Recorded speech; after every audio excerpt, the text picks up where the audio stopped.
I became the pastor here in 2004 by way of Chicago, and I've been here now 12 years. It's been a wonderful experience being at the helm of this historical church. This church was founded in 1776 by black slaves, and it's just a joy to be able to have this history lifted up so that America can know that black history is American history. Because as I said before, that our nation was birthed from Jamestown. The slaves were here, dropped off here, and so black history is intertwined with American history.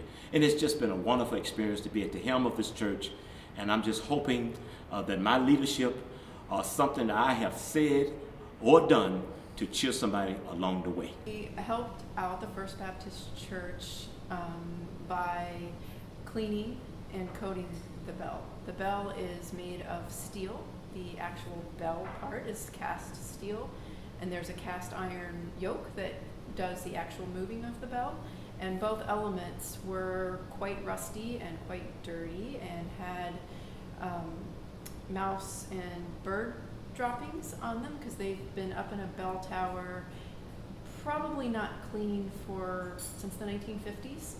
I rang it the morning of the ceremonies on February 1st, and it was a very powerful experience, the entire ceremony. And then to cap it off by ringing the bell, it was just a pretty overwhelming day.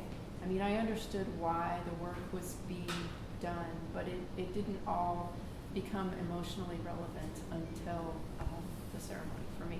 It was, a lot of what we do as conservators is very meaningful. We're after all, we're trying to save is perhaps too strong a word, but we're trying to protect the patrimony of the country.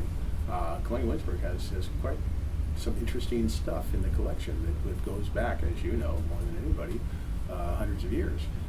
So we're always happy to be working with these types of objects, and we're always very conscious of their meaning.